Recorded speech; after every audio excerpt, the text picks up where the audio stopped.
am your host, Doc Rotten, and this is Gruesome Magazine, where we review the very latest streaming and video on-demand horror movies. Each week, my co-host Jeff Mohr, Crystal Cleveland, Dave Dreher, and I will take a look at various spooky, scary, and gory genre offerings. With me this week is my most dependable co-host, Jeff Mohr. Stop doing that. Stop. Am I jinxing you, sir? Am I jinxing you? Yeah, no. But I'm doing good. And it's been a while, but and we can't really go to the circus right now, but I have a craving for cotton candy for some reason. You know what? You're not cool because I'm eating cotton candy right now. And I was going to say that, but you took it from me. Well, I'm serious. I'll delete it out and you say. No. You can go da. Oh, man.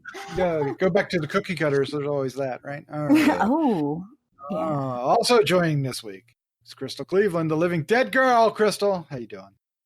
Well, I'd be better if Jeff didn't take all my lines, but you stole your thunder. You stole your thunder. Oh my god! I love it though. Jeff always has the witty ones, the witty little intros, and I was like, ooh, I'm gonna get him this time. I've got cotton candy. I'm waiting because Dave always tops us. Oh, yeah, well, that sounds like a cue for me. All right, rounding out the crew is the one and only Dave Dreher. Dave, how you doing? Hello, everybody. Yeah, I don't have too much this week after last week's marathon of subtitles and now this. I'm beginning to think this whole thing about liking me, having me here is just a lie. You're just trying to chase me away. You're keeping all the good movies till I'm gone again. That is weird. Like it. Yeah, we had some good ones while you're gone, and then all of a sudden it's like we plummeted. No, I'm just kidding. He had the candy witch in his back pocket. He's like, I'm saving this bitch. I kind of was, but not necessarily for this reason.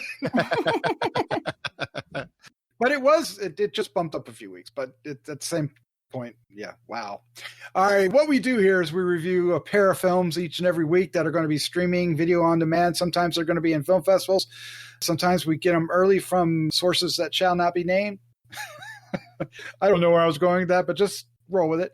So tonight we have a pair of interesting films. One's called The Candy Witch, great title, from director Rebecca Matthews, featuring the cast John Calloway, Abby Casson, Thompson, and Kate Lush. It is coming June 9th from Uncorked Entertainment. We also are doing The Haunted from director David Holroyd. The cast includes Nick Bailey, Maggie Daniels, and Virginia Denham. This is available on May 22nd. So that will be available about the time you're hearing this. All right, so without further ado, let's dive into these two films. This is okay. No, there's something I have to say first. Oh, no. All right. No. Like you said, we've been having a really good string of really good films. I think even last week, was better than many weeks. So we were due for a dose of reality. And this week, maybe not all of us think these movies were a problem. Maybe. Am I bearing the lead? I might be bearing the lead, yes. Yeah, I mean, I'm just saying. Don't talk about Jeff like that. He's right here. But that does not mean that we won't entertain you as we review these films. So this is going to be fun. All right, let's dive into The Candy Witch. It is from director Rebecca Matthews. It is coming out June 9th. The synopsis is fairly simple. The Candy Witch seeks vengeance on a wealthy family that wronged her. That's not wrong. That's right. But there's a lot more to it than that. But anyway, that doesn't matter. Let's dive into this. Jeff Mohr, you're up first. What is your first impression of The Candy Witch? Well, first up, this family, we've got a mother and father. We've got a son and a daughter, both of who are, I don't know, I would say adult age. How old is the daughter? A little younger, 16 to 20, something like that. And then we have the paranormal investigators that they bring in, Reese and Kat. And then we also have a woman that owns a boat that comes into play at some time. A boat. She lives on the boat she owns. And, I mean, it's true. And she's kind of the town gossip, I guess, because they go to her for stories. But anyway, so the Candy Witch, it looks good. I mean, it looks good, I think, but the story is just nonsense. Why do we have a Candy Witch? What is a Candy Witch, and why do we have a Candy Witch? No reason is really given for this vengeful entity or person to be this thing, this Candy Witch that carries around a sharpened giant candy cane. At first, I thought she was like Bo Peep, but in the shadows. It took me a few minutes to figure out it was a candy cane. I thought she was carrying around like a hook or something. Yeah, I did too for the longest time. I was like, oh, okay. I'm like, oh my God. Like what did you do last summer? Doc, I said to you on the poster, I was like, ooh, the candy canes. Oh, remember? Okay. Yeah. I mean, and not only that, we have the Candy Witch, but I don't even get the witch part because she doesn't do any. It might as well be the Candy Woman or the Candy Killer or something because she doesn't do anything witch-like. She doesn't cast spells. She doesn't have a cauldron. She doesn't have a broom. She could be the Candy Ghost. I don't know. It just doesn't. I don't get the witch. There's no explanation given to this sort of eccentricity of the witch, the Candy Witch. And it's got some just incredibly some of the dumbest dialogue. And just a short example is when Reese, the paranormal, he leads a seance. And the Candy Witch shows up to him. Nobody else can see her. And she slices his hand with her sharpened candy cane. And he screams, and the seance is brought up short, and he goes into the kitchen and he's washing off the blood off his hand, and his partner / sidekick / girlfriend comes in and says, what happened? What happened? And he goes, nothing. I'm like, what? What? I mean, oh my God, what kind of, that's just, and I'm sorry, but John Calway's portrayal of Reese was just really off-putting. I just winced every time he was on the screen. Now, on the good side, I thought the practical effects were pretty cool. There's some interesting kills going on, some kind of funny. And this movie is actually, I think, with just a little work, could turn into a satire or a what's the word I want? It could become a lot more campy because some of it sounds campy. Some of the dialogue sounds like, God, if they just delivered it a little differently. And during the opening, when the Candy Witch confronts Ruth, the mother, I thought there might be just a little bit of promise there. That was kind of creepy, but that was sort of the peak, except for the kills. I like the kills. Yeah. Well, maybe. Oh man, there's some expressions in here too, Jeff, that are just like dumbfounding from almost every person in the cast. And I would say that there's occasionally some interesting effects that work, but the makeup, we have to talk about the makeup as we get into this. But we have other people here, so we have to find out what their first impressions are first.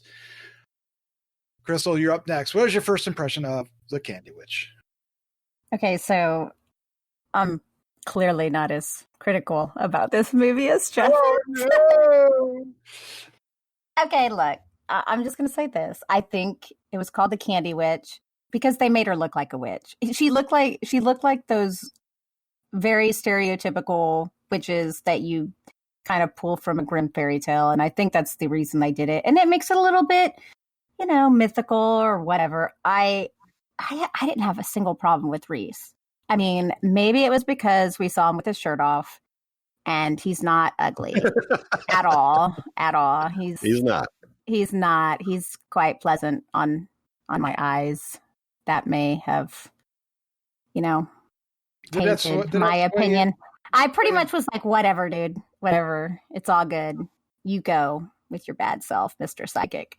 I thought it was really funny how they had Sean have his little vlogger YouTube moment. Y'all know Sean C. Phillips, right? Like the dude who does all the unboxing and stuff from YouTube.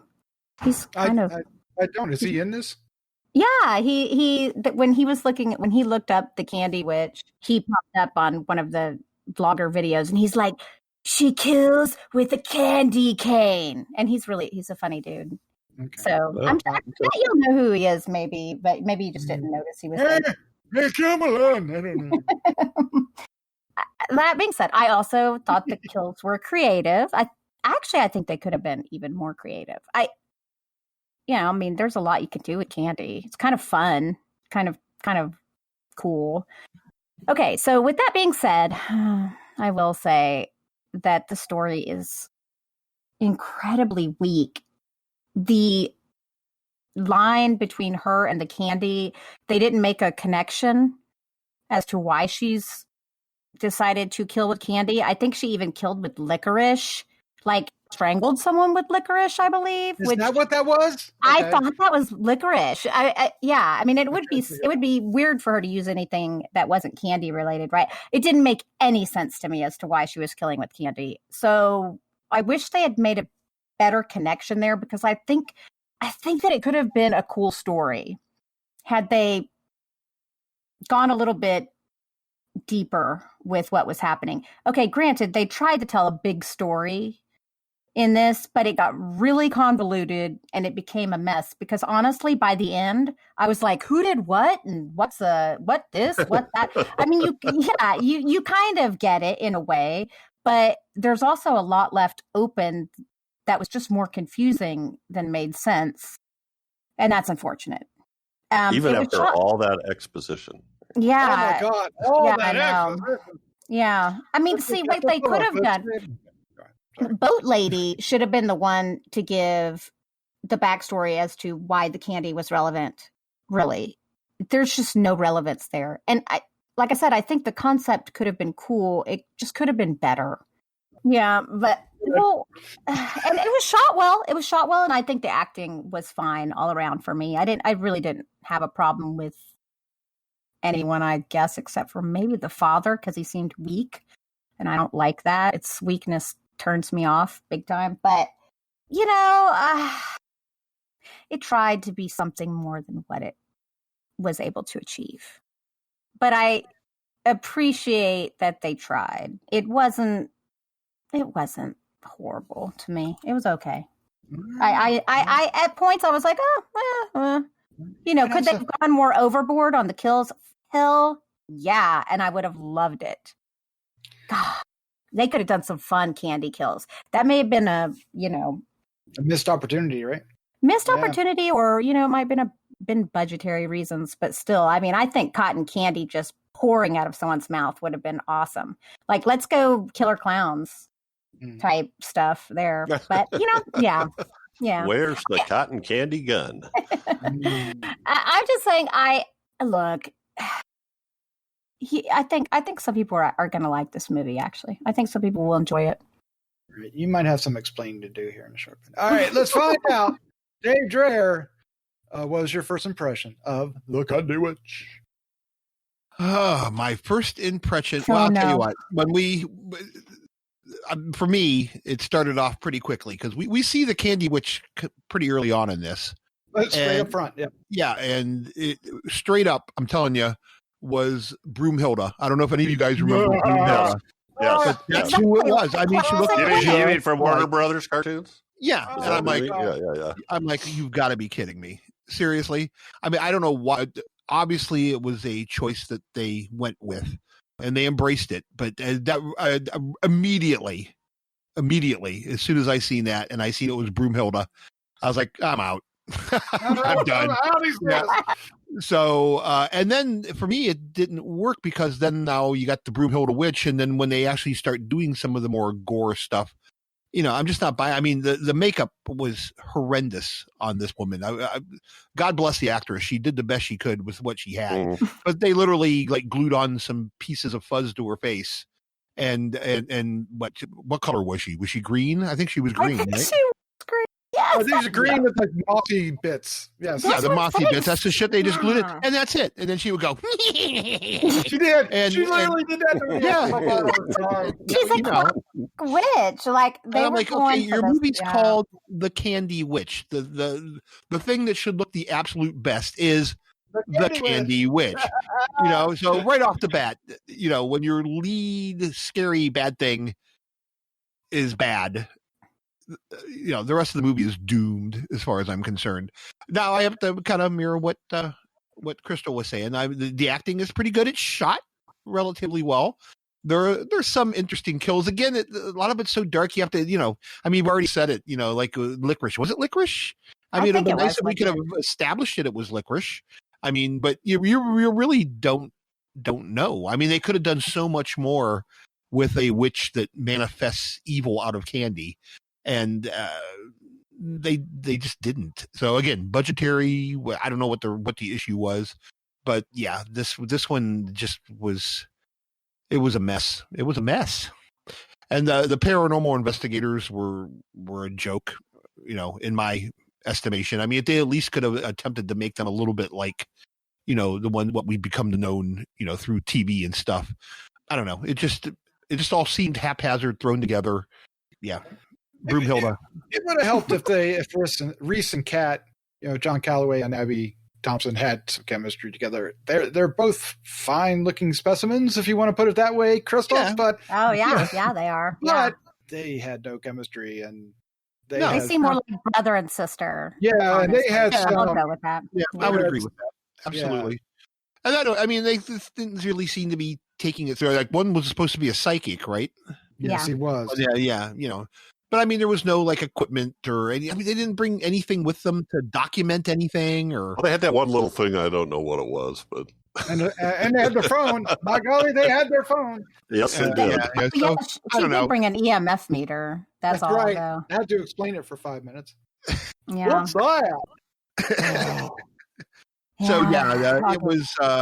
This one just not a good movie. It was, in my opinion, overly long. The second one that we're going to talk about, that came in at 74 minutes. This should have been a 74-minute film as well. I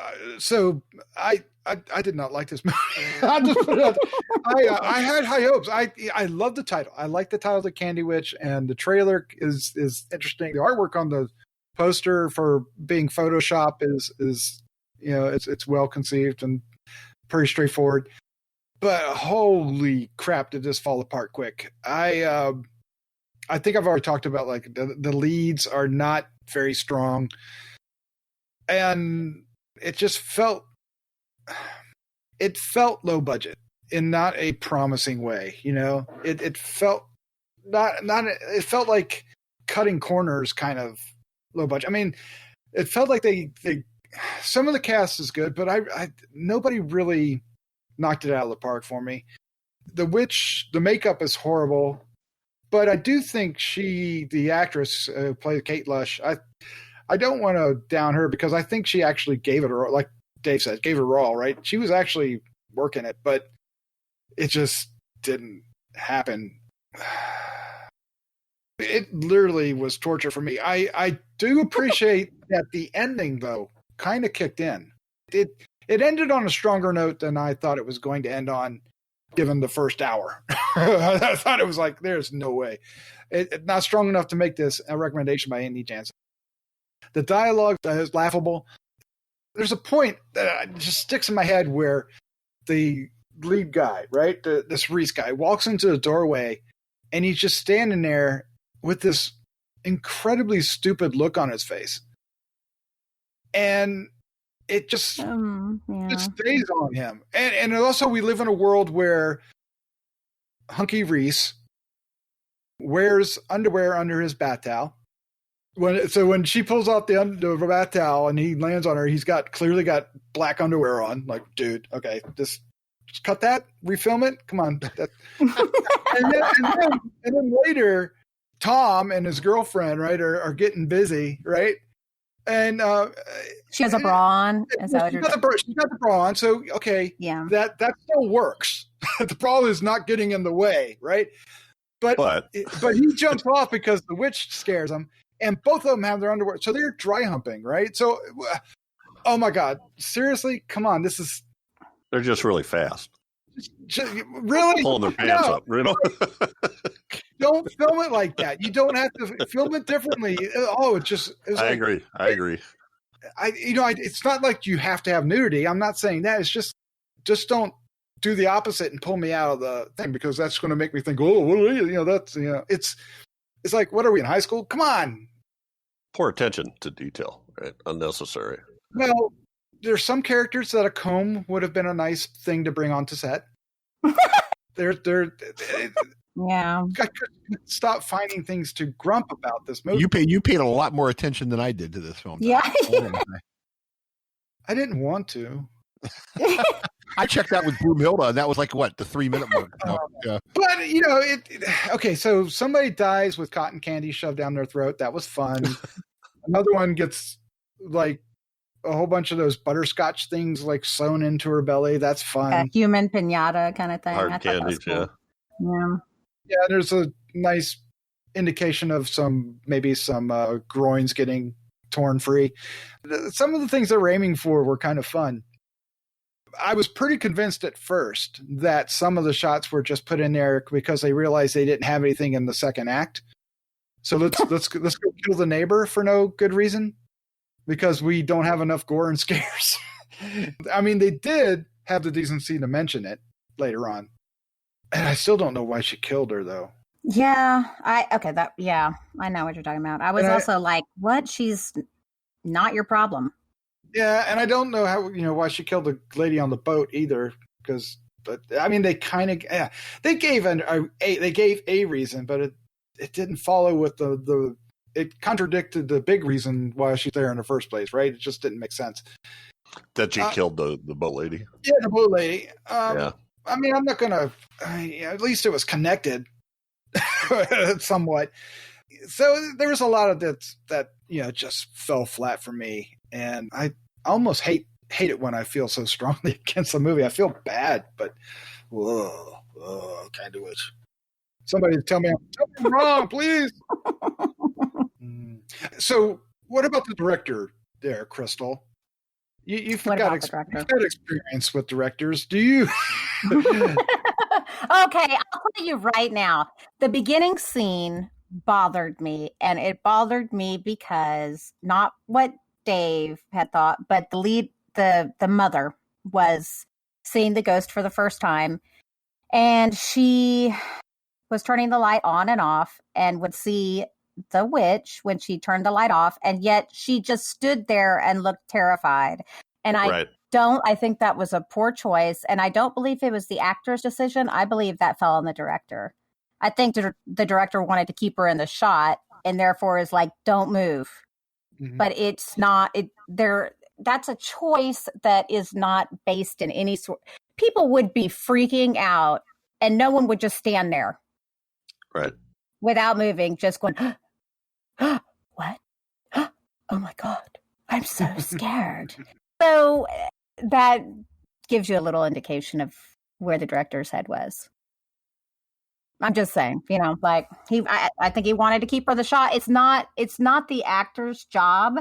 I know, and this will be a big disagreement between certain directors and actors and stuff, but it's really the director's job and the cameraman's job to capture the actor, and not the actor to act for the cameras. Because if you act for the cameras, you're doing a disservice to your acting abilities. Just saying. I can't argue with that. Yeah. Yeah. Yeah. Rebecca Matthews is the director, and is this her first film? Because we said she had a lot of credits, but how many credits does she have for directing? Because she's produced 30 things. Well, she's directed 13. Although they're all in the last. Yeah, they're all like in pre-production. No, she hasn't actually. Well, they're in pre-production. So has she directed them? I'm not sure. Well, for you, really, the things that bothered you, who do you think that lies on? I'm talking about the underwear and that sort of stuff. Well, see, that is, once again, that's a director. That should have been reshot. Mm-hmm. And who's that fall upon? I think it's the director or the editor, or it could be the editor. They could have reshot it and edited it and grab it. We don't know that. Now, the other film that's available right now from her is Pet Graveyard. I hate to say it. It's just there are certain things that fall upon the director's shoulders, and it's bottom line a director. They are in charge. They are in charge of everything that goes in that frame. It is their job, their responsibility, period. Not anyone else, theirs. And so whatever falls in that frame, if you have an issue with it, that is a director issue. I can't argue that either. Yeah. I'm going to have to agree with you. Now, I will say, if there's a positive takeaway from this, I did like the plot twist, if you will. It's not necessarily a plot twist, but the reason behind the madness. It gets lost in a lot of other crap piled on top of it, but it's different for this kind of story. You know, it usually isn't that kind of thing that happens. I think some of the choices they made kind of undermined the punch of that choice, and I'm talking about with Tom. So I want to ask you, Dave. Dave, you had already checked out.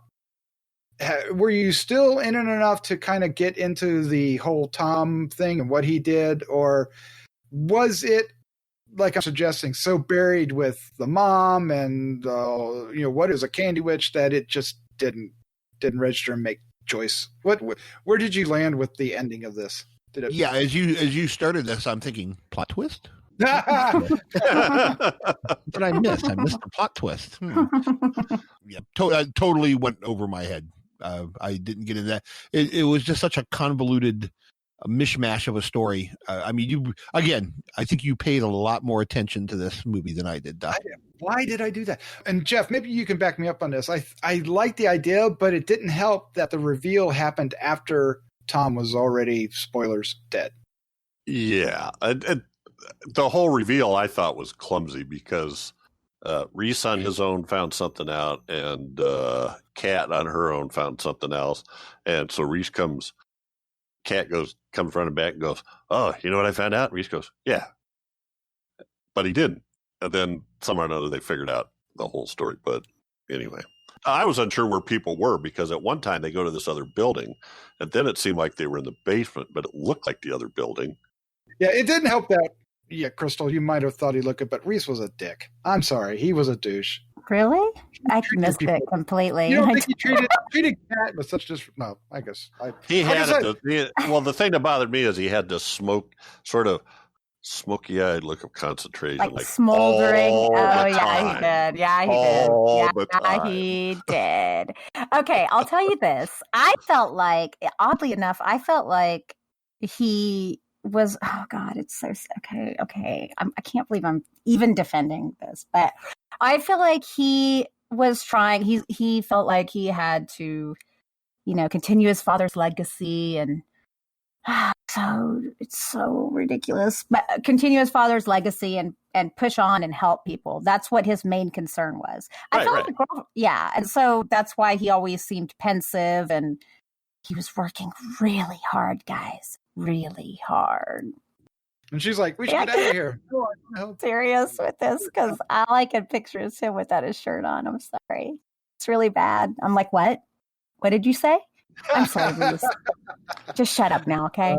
Yeah, he had broad shoulders. Yeah. Yeah. I don't know. And I'm normally not like that, but he was like not ugly. That is all. Yeah. Dave, you had a crush on him too, right? You know it. All right, let's wrap this up. Yeah. Let's give our final thoughts, our score, and favorite scene for The Candy Witch. Jeff, you're up first. I don't know. If I ever watch this again, I'm going to watch it with sort of a Mystery Science Theater eyes. Oh wow, okay, yeah, and try to have fun with it, but because it seems like it's trying to be serious, but it just wasn't. It just wasn't cutting it. Not even with a candy cane. Oh, there was one other thing I didn't mention. There was a couple places where I lost a whole line of dialogue. Just the volume was so down I couldn't hear it. Just all of a sudden, out of nowhere, boom! I couldn't hear anything. The one person said one line, and then the next line would be fine. That maybe 3 times, something like that, which was odd. I suppose that could be a screener thing or internet thing, but I've not encountered that before. So anyway, I guess I can't really recommend this unless you want to see some, interesting kills. I'm giving this a 1.75, and all of that is for the kills and the effects on like 2 or 3 of the kills that I thought were pretty. That whole sewing up thing, I thought that was pretty good. I mean, she was stitching him. Anyway, my favorite scene, I'm taking the cookie cutter scene. Ah, nice. So the boat lady's making cookies, Mm-hmm. and the candy witch pays her a visit, throws her down across the Yes. the cooking island in her boat, and grabs the cookie cutters and cuts big chunks of flesh out of her, which I thought was just delicious. Yeah, it was pretty gnarly. That was yeah, and then she peeled them out and put them on the cooking pan. I wanted them to be put in the oven. But, fry those hookers up. Yeah. I thought that was pretty as realistic as you're going to get. Pretty decent. Yeah, I will agree. I will agree with that. That would have been my pick. Yeah, definitely. All right, Crystal, you're up next. What is your final thoughts, your score, and favorite scene for the Candy Witch? So, yeah, I mean, don't expect a classic here. I mean, it is what it is. It's a horror movie. It's not a ton of gore. It's not even the best gore, but it's a horror movie with the Broomhilda, and I think that's the perfect way to describe it. Oh, Dave, perfect. I'm going to give it a 2.25. Mm-hmm. Generous. Yeah. And my favorite scene is I really liked when the mom. Well, I don't want to give too much away. Just liar carved into someone all over their body. I thought that looked pretty cool. I was happy with that. That was fun. That looked good too. Yeah, I thought that was a cool. There's actually a couple scenes I enjoyed. That was one of them. Yeah, I'll give you that. It's much better than the bloody bathroom scene, which was stupid.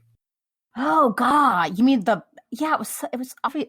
Yeah, that blood was way too thin. Yeah. Mm-hmm. Yeah. There's a lot going on there. All right. Here comes a fun one. Dave Dreher, sir. What is your final thoughts, your score, and favorite scene? Well, this one just kind of reeks, and we come across kind of reeks. It kind of reeks of something that looks good on paper, but they just couldn't quite get it done when it came time to visually realize it. Some of these things you talk about them and they sound pretty neat, but they just did not do a good job of bringing them to the screen, if you will. So I'm thinking this one probably read a lot better than it looks. And again, unfortunately, I think that does fall on the director.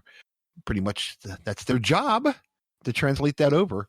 So I'm going to give it a 1.5, 1.5. There's not much to like here other than the few decent kills that we get. Jeff stole mine. By far, the best scene is the cookie cutter scene. But since he already stole it, I'll go with choice 2, which has got to be I think we've dubbed it the human pinata, the stuffing of candy into the cavity, which looked good. It really did. And again, much kudos to the lovely lady who played the Candy Witch. She was given some shitty makeup and a absolutely horrible script, and she gave it her all. Failed miserably, but still gave it her all. And that's the Candy Witch, Doc. My opinion is it's not terribly much different. It's not good. It's not good. I was looking forward to it. Believe it or not, I thought this had a good name, a good idea.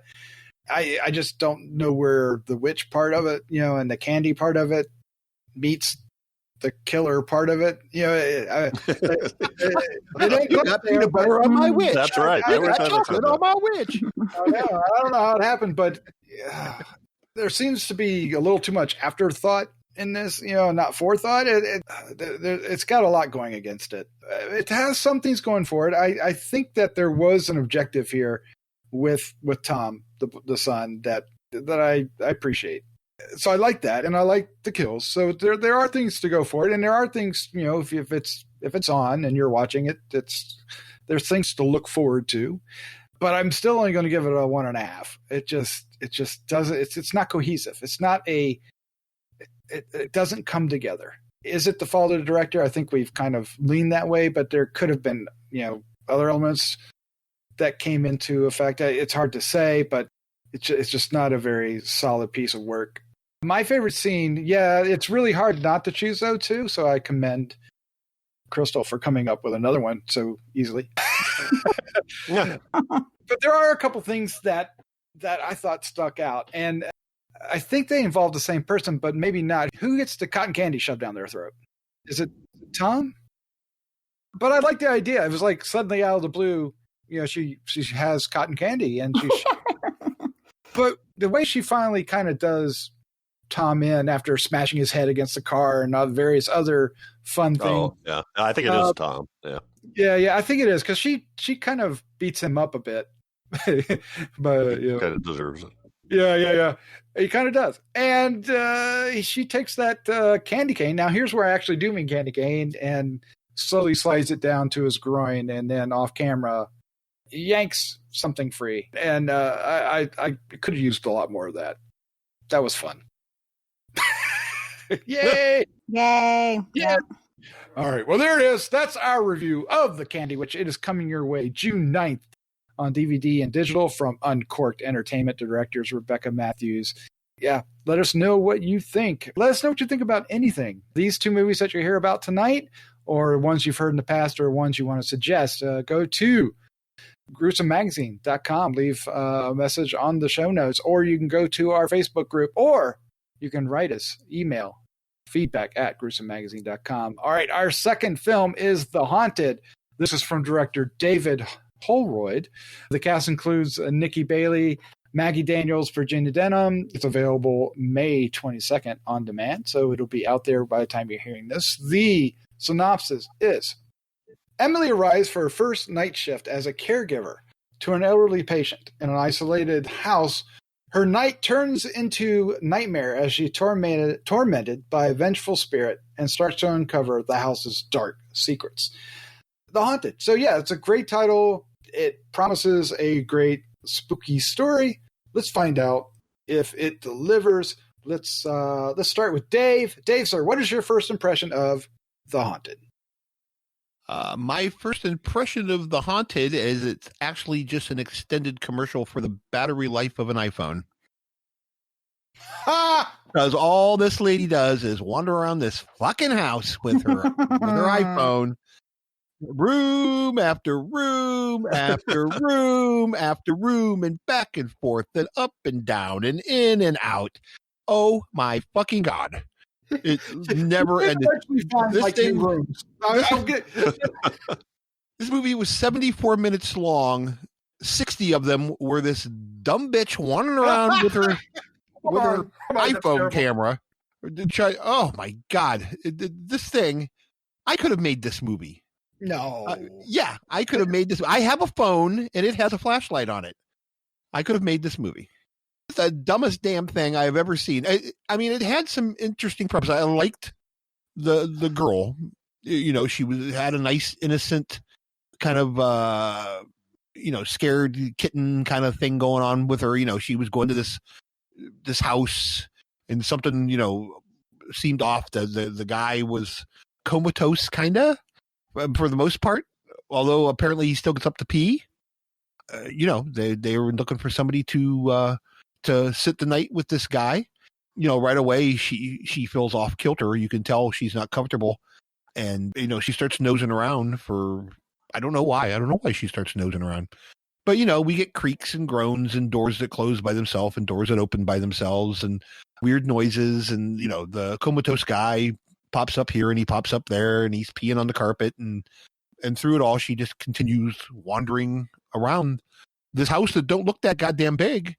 But apparently there's like 7,300 rooms in this thing. And, like maybe the last 8 minutes are actually like, okay. I mean, once whatever this malevolent spirit finally presents itself. And again, I don't want to give too much away of, what it is or why it is. I kind of liked the twist ending a little bit at the end. I mean, it definitely has an attempt at a twist ending. I was kind of okay with that, but this could have been a short film. This could have been a 6-8 minute. It could have been a QB movie show, 8-10 minutes. Oh my God! No. Quibi, QB, whatever the hell you call it, and done. There's no how they even made this movie 74 minutes is beyond me. So yeah, screw The Haunted. Yeah, this film is long in the tooth. Does it have a payoff? Let's find out what the rest of the crew think. Crystal, you're up next. What is your first impression of The Haunted? I completely agree with Dave. 100%. I mean, wow. It was really slow and not at all scary. And it... Why didn't any of the rooms have a fucking light in it? Yeah, I don't understand. Well, what was strange is it didn't seem like the downstairs actually had electricity and the upstairs didn't. I'm really confused about the whole thing. And honestly, I'm going to make another little nitpicky thing. And it's really nothing, but it bothered me. Everything was very cluttered in the house and it kind of threw me off. I didn't really understand how they had what supposedly was it almost seemed like a big kind of quote unquote mansion-like place. And it was kind of trashed. It was confusing to me. The whole thing was confusing. I mean, yeah, they had a twist at the end, which, sure, I guess I appreciated it. And I didn't see it coming. But when it did come, I was like, okay. It is you want to talk about bad makeup on the ghost character? Yeah. It was pretty bad. But I guess when you find out what's really going on, I guess you're supposed to kind of understand that. Oh, it's a stretch. I mean... That doesn't help getting there, though, right? Yeah, it really didn't. Like everything was very cliche with all of its scares and all of its things that they had happening. And it was... At times, it was too bright, and then it was too dark. And yeah. I think that the best I could say about it is that I think the girl did a good job. I think the acting was good. I didn't have a problem with that at all. And so that's good. Yeah. I can imagine this poor girl showed up every night and the guy going, all right, I'm going to need you to walk down this hallway with your flashlight on your camera. Like 34 days. I don't know how long they shot this thing, but I mean, seriously, that's 90% of the movie is her wandering around with her. Yeah. It's not even scary when something happens. It's unfortunate. Like they tried to create drama where there was none. And I feel like the story could have unfolded in a better way. She's walking around and looking at all these photos, super duper old photos of people that really truly had nothing to do with the story. She could have gone and been looking around and I think finding things that would have been more current to whatever the situation was that she had going on would have been more relevant. And there was a lot of open-ended questions. I have a lot of issues with this movie. I feel like this was a movie of nothing that was trying to be something. Yes. Making something out of nothing. That's what it was after. That's going to be a hard argument to win against. Yes. But let's continue. Maybe there's a bright light in here somewhere. Maybe not. Jeff Mohr, sir. Maybe not. Oh, no. What is your first impression of The Haunted?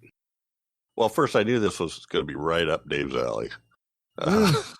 Now, there's a couple things I did enjoy.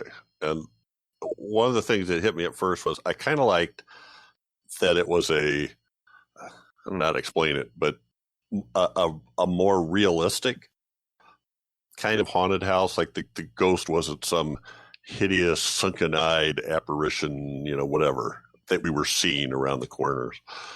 decaying corpse of a ghost kind of thing.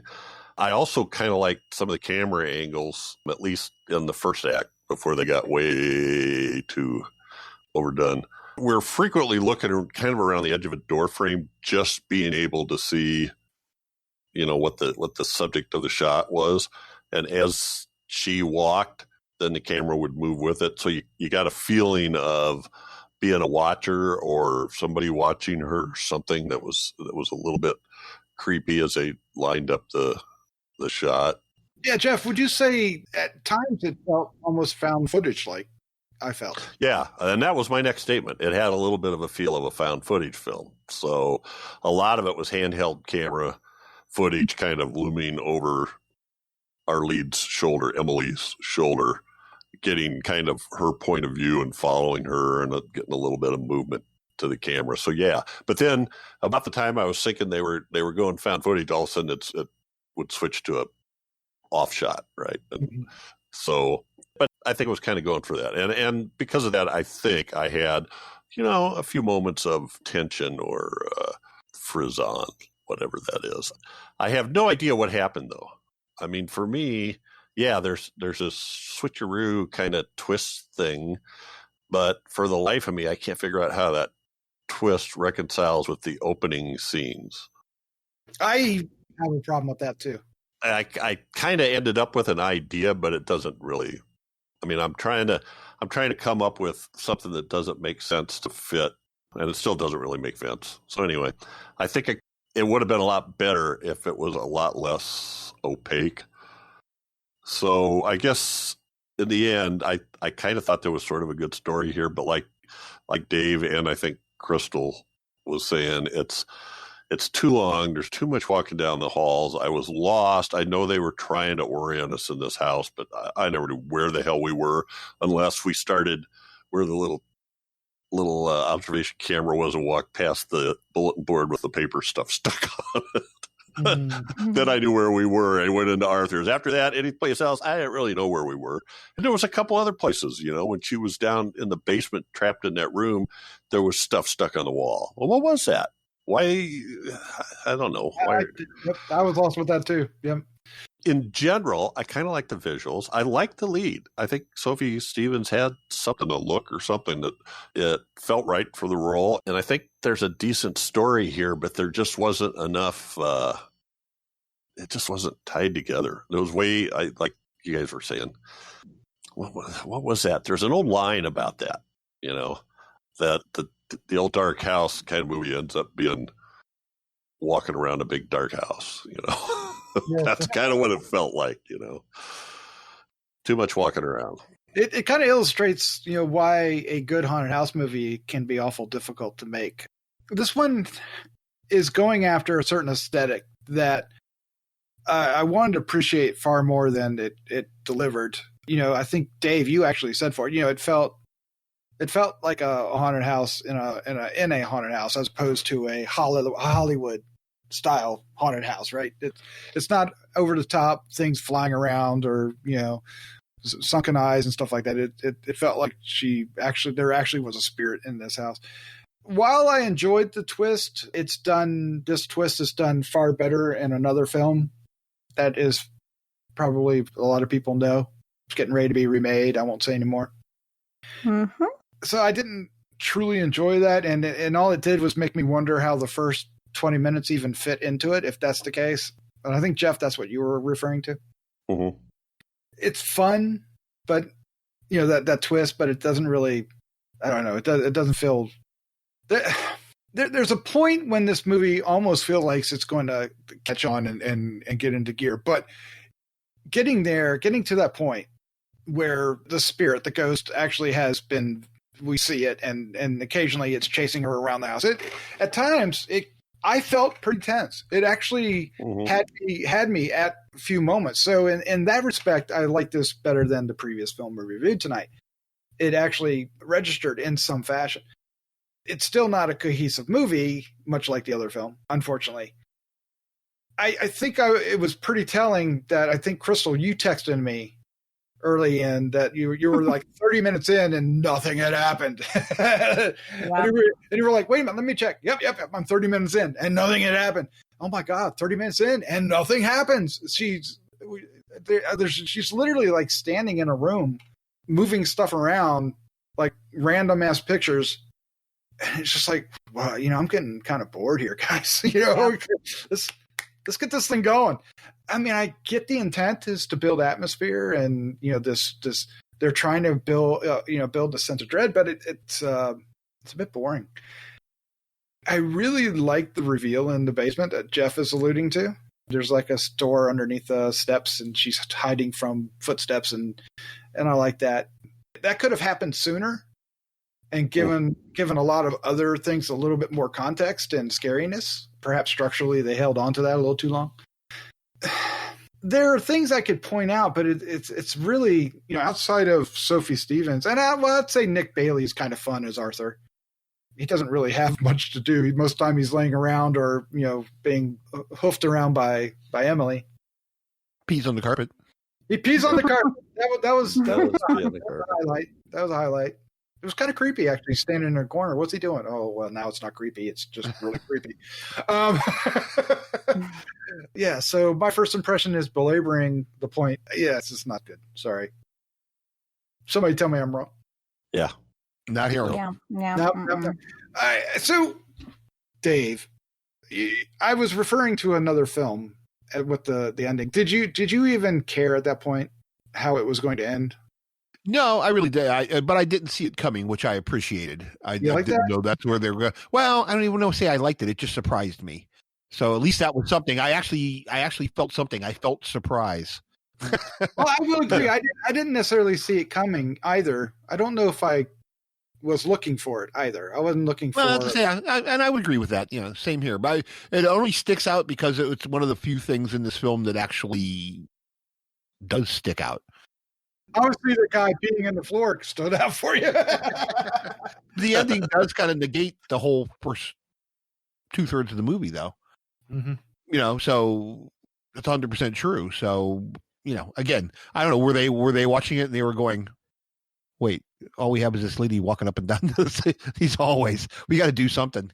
And, they created this ending for it, or I don't know. Don't you think this would have been a much better short film?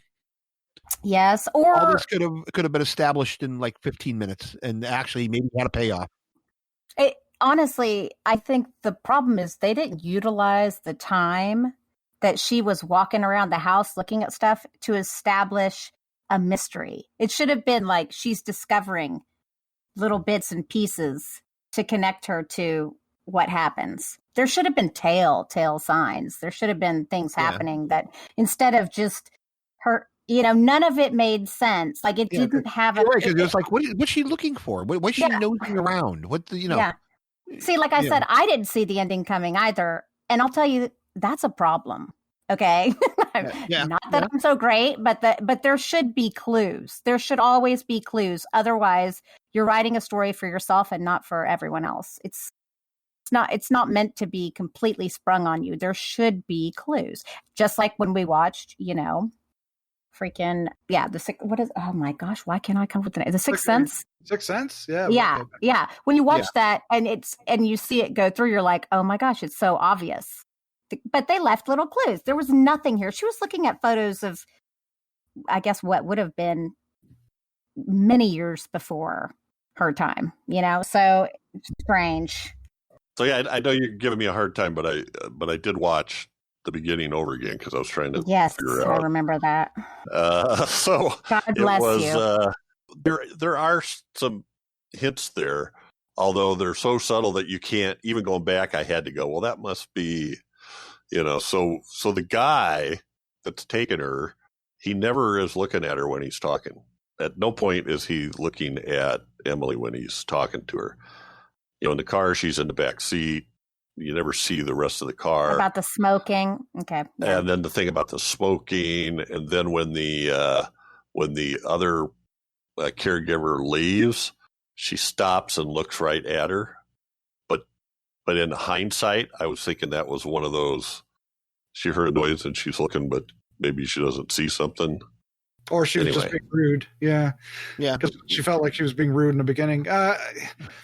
I'm stretching big time here. So that's the only way I could see that they were trying to be consistent in some way. And that may be just enough for everybody listening who hasn't seen it to figure things out. It's just a flaw of this film. And like Crystal was saying, you you didn't realize there was an actual mystery. The only thing was like, who's that? Who's that, and what does she want? Right? It's said, and where there's a ghost, right? And we see the daughter, so we kind of the daughter in the picture. So we you put two and two together. Okay, the daughter is the ghost, and something bad happened, and that's what we're after, right? You kind of resign yourself to that pretty quickly. By that time, you're like, thank God I got something. Sorry, but it took a while to get even that far. When she's in the basement, I thought, okay, now we're getting some clues. But that's it. There really isn't anything in the forefront for clues. I suspect that the pictures and stuff are meant to be something. And if they are, it's lost in some form of translation. Yeah. But I will give it credit. There are points when I felt tense, that I felt her anxiety of being chased through this house and being trapped. I thought they handled her claustrophobia, air quotes, really well. She would run out of the house to breathe, right? And I like that. So there are definitely elements of this that I think work. But like Dave says, I'm really probably only talking about 10 minutes out of 70. If. Mm-hmm. All right. Well, let's wrap it up. Sounds like we should wrap it up there. So let's give our final thoughts, our score and favorite scene for The Haunted. And Dave, you start us off. I get to start this off, huh? Yeah. Lovely. I am going to give The Haunted a 1.75, and that is pretty much all just because of the performance of our lead. What'd you say her name was? Sophie Stevens. Sophie Stevens. I liked Sophie Stevens. I agree with what was just commented, about the claustrophobia and all that. And there were some times when she actually made what was going on seem a bit intense, just with her facial expressions and her reactions to what was going on. So story-wise, though, this thing again is a mess. It's all over the place. Nothing happens for 90% of this film. Yeah, I just don't get it. I don't get it. Maybe I'm not supposed to. Favorite scene? Let's see. There's a scene where she's walking down a hallway with her phone. And, I think I know the scene. Yes. It's toward the end of the film, and I just thought it was a visually fun kind of thing. But our entity, our little goth girl, spook girl, she's like behind every door. She's like running down the hallway, and everywhere she looks, the girl's there. She's like in the bathroom. She's in this hall. She's in that room. She's in that room. She's in that room. And I just thought the way they pulled that off, because we were kind of seeing it from the lead character's POV, it actually kind of worked. If we could have had, 70 minutes of that, we might have had something. But, it's as she's trying to make her way to the door to get out. Just everywhere she turns, there she is. And that kind of worked. I like that. I wonder if that's what it is. There's a lack of urgency throughout most of this film, right? And the parts that do work, the parts that you and I are referencing, are where there is. They're kind of they're frantic. Yeah, they're frantic. It's curious. So, I'll go with that as my favorite scene. I like that. Good job. Crystal Cleveland, what is your final thoughts, your score, favorite scene? The Haunted. I'm going to give it a 1.75 as well. And I feel like that's being kind, but it's worth it. That's worth it. It's just it's really not worth it, guys. I'm so sorry. I had a hard time with the favorite scenes. I guess, Dave, I can't, it makes me want to laugh. Her walking down the hall with her phone. Oh God, I hate you. So funny. Or making tea. That'd be another one. Yeah. I guess she's in the hall, and I'm not kidding. And she's looking at a portrait, and then something moves behind her. that was one of the first times we kind of saw any movement or anything. And I guess it was something. So it made me happy. You were thankful something was happening. Oh my God. Yeah. It was a well done jump scare. Yeah, it was something. It needed it by that time. They threw us a bone. Oh my God! Yes. All right, Jeff Mohr, this is your chance, bud. Make this one shine. Polish it. All right, Jeff. What is your final thoughts? Your score, favorite scene for The Haunted? How do I want to say this? I liked the way this looked. There just was too much of that. It was like the director got in love with following Emily down the hallway, and going into different rooms. So I would like to see something else from this director. And looking at their credits, I think they had one other, what looks like a feature-length film. It's not something I know anything about, so I won't talk about that. But I think there's maybe something there, but we need a little bit more structure to this, a little bit more there, right? I also am going to be looking forward to, I noticed Sophie Stevens has another film listed as completed but not yet released called The Color of Madness with Barbara Crampton. And the description sounds very Lovecraftian. So I'm going to be looking forward to keeping an eye on her as well. I'm giving this a 2.25. Wow. Wow. Generous. Crystal and I swapped movies here. So I like the feel of it. And again, it's too much. There needed to be a little bit more, as I think it was Dave talked about clues. We got to have some clues, or Crystal, or both of you, of what's going on. They were way too, going back through it, I could see them, but they're almost impossible to see. They can't be that hidden because it just confuses the viewer, unless that was your point. My favorite scene, I'm going to say the body in the bed. Why not? Damn it! What am I going to choose? No, that was a great scene. For me, it's not terribly much different than Dave. This movie did not float my boat. I was not happy with this. Although, like I said, toward the end, when we had that urgency and she's running from the house instead of just blindly walking around the house, it actually felt like it was thrilling, and I could feel myself tensing up. I liked the scene in that basement room, that hidden room. I liked the fact there was no door on it, and she's stuck in it. All she could do was be scared. I thought that was actually a really intense moment. So I'm actually going to pick that part of the scene. I wanted to pick the latter part where she actually has the reveal of what's in that room, but if I can't have that, right before it, she realizes there's no handle and she can't get out, and we know she's claustrophobic, and she kind of loses her shit for a bit. And I thought that was really well handled by our actress, Sophie Stevens, and I'll go with that. My score is not as generous as Jeff's. But I'm a generous guy. I'm feeling like I kind of want to give it a 2, but I don't know if it earned it. But I'm going to go ahead and do it, and it is going to be mostly because of comparison, and that's not necessarily fair, but it is what it is. And I kind of like the mom moment out in the yard. I thought that was a sweet way to end it, so I'll give it credit for that.